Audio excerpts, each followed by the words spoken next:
নমস্কাৰ আপোনালোক সকলোকে পুনৰবাৰ আপোন চৰ্চৰ অন্য এটা ভিডিঅ'লৈ স্বাগতম জনাইছো। আমাৰ অসমত এতিয়া মুছলিম বাংলাদেশীৰ উচ্ছেদ অভিযান চলি আছে। আমাৰ অসমত যিসকল নেকি লোকে চৰকাৰী মাটি অবৈধভাৱে দখল কৰি আছে তেওঁলোকক চৰকাৰী মাটিৰ পৰা বৰ্তমান উচ্ছেদ কৰোৱা হৈছে। চৰকাৰে কোৱা নাই যে সেইসকল বাংলাদেশী বুলি, কিন্তু ৰাইজে কৈছে তেওঁলোক হেনো বাংলাদেশী আৰু সেইবাবে তেওঁলোকক উচ্ছেদ অভিযান চলিওৱা হৈছে। আৰু সেইবাবে মই আপোনালোকক কৈছোঁ যে আমাৰ অসমত মুছলিম বাংলাদেশীৰ উচ্ছেদ চলি আছে বুলি, তাৰ কাৰণে বেয়া নাভাব। এতিয়া আমাৰ অসমত যিসকল লোকে নেকি 2014 চনৰ পূৰ্বে আহিছিলে, মানে সেইদিনাখনলৈকে যিসকল লোকে আমাৰ অসমলৈ আহিছিলে বা ভাৰতলৈ আহিছিলে তেওঁলোকক ডি ভোটাৰ বুলি কোৱা হৈছিলে। আৰু তেওঁলোকক এতিয়া হেনো বোলে ভাৰতৰ নাগৰিকত্ব প্ৰদান কৰা হ'ব।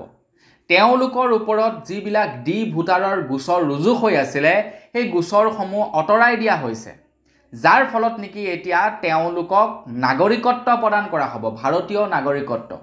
মানে সেই 14 চন সেইদিনাখনলৈকে যিসকল লোকে ভাৰতলৈ আহিছে তেওঁলোকক নাগৰিকত্ব প্ৰদান কৰিব এতিয়া CAAৰ অধীনত, অৰ্থাৎ চিটিজেন এমেণ্ডমেণ্ট এক্টৰ অধীনত এতিয়া তেওঁলোকক ভাৰতীয় নাগৰিকত্ব প্ৰদান কৰা হ'ব।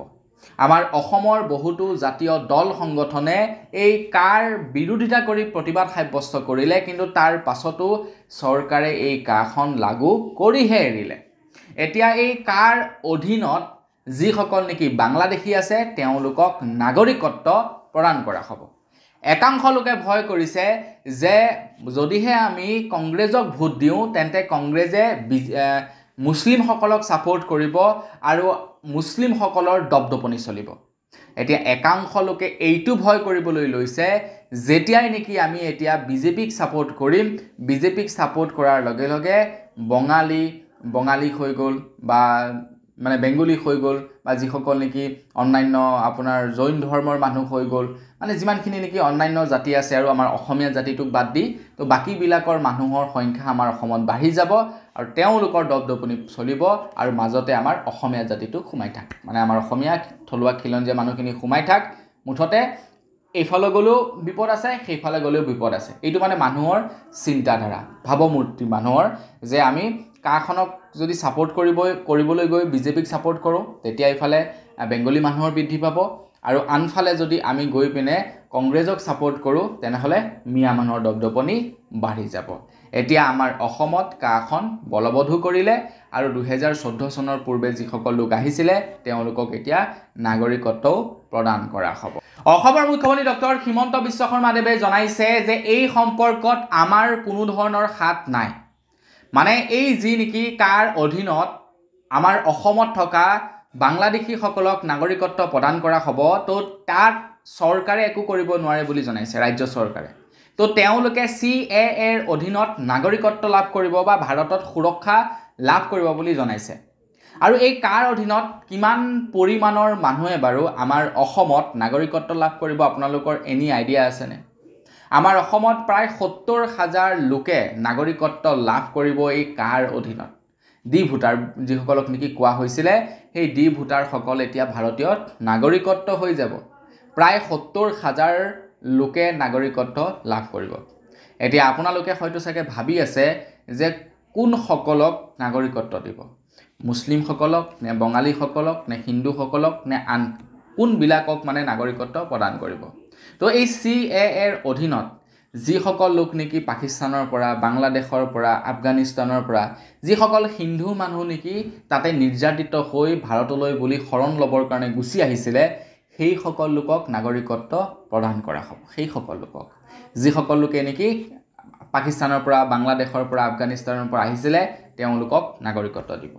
এতিয়া মানুহৰ খং উঠিছে, যাৰ কাৰণে বিভিন্ন স্থানত কৃষক মুক্তি সংগ্ৰাম সমিতি, ASU বা অন্যান্য জাতীয় সংগঠনসমূহে প্ৰতিবাদ সাব্যস্ত কৰা আমি দেখিবলৈ পাইছোঁ। এতিয়া খং উঠিছে। খং কিয় উঠিছে? ইয়াতে কেইবাটাও কাৰণ আছে। প্ৰথমটো হৈ গ'ল আমাৰ অসমত বা আমাৰ ভাৰতবৰ্ষত বাংলাদেশীৰ সমস্যা নতুন সমস্যা নহয়, সৌ তাহানিৰে পৰা চলি অহা সমস্যা।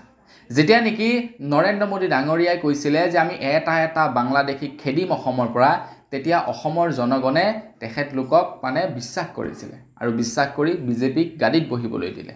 কিন্তু বিজেপিয়ে বাংলাদেশী খেদাৰ পৰিৱৰ্তে কি কৰিছে বাংলাদেশীসকলক এতিয়া নাগৰিকত্বহে প্ৰদান কৰিব এটা যাৰ বাবে নেকি এতিয়া সৰ্ববৃহৎ আকৌ এবাৰ হয়তো প্ৰতিবাদ সাব্যস্ত হ'ব পাৰে আমাৰ অসমত কি হ'ব ঠিক নাই ২৬ৰ নিৰ্বাচন আহি আছে ইয়াৰ আগৰবাৰ নিৰ্বাচনৰ সময়ত কাৰ এনেকুৱা ঢৌ ওলাইছিলে এইবাৰ আকৌ নিৰ্বাচন আহি আছে এইবাৰ নিৰ্বাচনৰ আগত এনেকুৱা ধৰণৰ কাৰ আকৌ এবাৰ ঢৌ উঠিব পাৰে অখিল গগৈয়ে কৈছে যে আমাৰ অসমত বৰ্তমান সময়ত যি নেকি মুছলিম খেদাৰ বিভিন্ন দল সংগঠনে মুছলিম খেদাৰ যি নেকি বৰ্তমান আন্দোলন কৰি আছে তো সেই আন্দোলন মুছলিম খেদাৰ আন্দোলন নহয় বাংলাদেশী খেদাৰ আন্দোলন হ'ব লাগে বুলি জনাইছে অখিল গগৈয়ে কৈছে যি ধৰ্মৰেই নহওক কিয় 1971 চনৰ 25 মাৰ্চৰ পাছত যিসকল আহিছে প্ৰত্যেকেই হৈছে একোজন বাংলাদেশী আৰু এই বাংলাদেশী খেদাৰ এতিয়া আমাৰ অসমত আন্দোলন চলিব বুলি জনাইছে অখিল গগৈ ডাঙৰীয়া মোৰ মতে সেইটোৱে হ'ব লাগে বাংলাদেশী খেদাৰ আপোনাৰ যুজা চলিব লাগে কি আৰু মুছলিম খেদাৰ